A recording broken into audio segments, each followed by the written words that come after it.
Pemirsa, untuk mengatasi over kapasitas pada sejumlah lembaga pemasyarakatan dan rumah tahanan yang ada di Aceh, Kanwil Kemenkumham Provinsi Aceh akan melakukan mutasi warga binaan pemasyarakatan. Selain mutasi juga akan diberikan percepatan remisi untuk warga binaan.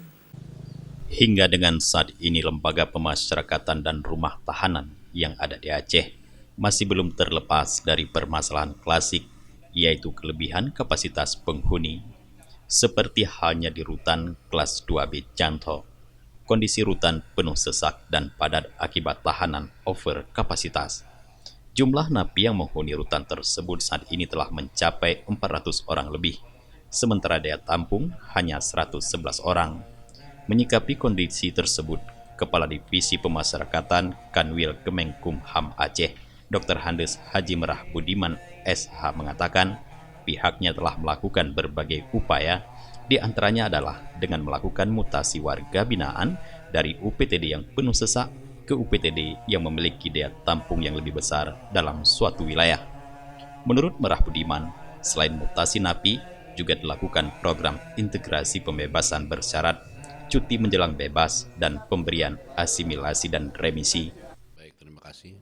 Upaya yang kami perlu lakukan dalam rangka menangani overcrowded di beberapa lapas, pertama distribusi narapidana, yaitu pemindahan narapidana dari lapas yang padat ke yang kosong. Contoh, sekarang kan di Biren itu padat, rutan Janto ini juga padat. Itu yang di Biren kami pindahkan ke rutan Benang Meriah yang dekat.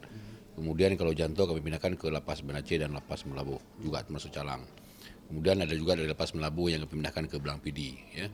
Ada juga yang dari Hutan Kaju kami pindahkan ke lapas Banda Aceh. Jadi salah satu langkah mengatasi itu. Yang kedua adalah program pemberian hak reintegrasi. Melalui program Crash Program, Direktorat Jenderal Pemasyarakatan, kami mempercepat proses pemberian hak integrasi PB, CB, CMB, serta pemberian remisi bagi warga binaan yang telah memenuhi syarat. Jumlah penghuni yang mendiami 9 UPT lapas, 6 rumah tahanan negara, dan 9 cabang rutan di Aceh sampai dengan saat ini telah mencapai 6.000 orang lebih. Dari jumlah tersebut, 60% diantaranya mereka terlibat kasus penyalahgunaan narkoba. Dari Janto Aceh Besar, Tim Liputan Aceh TV melaporkan.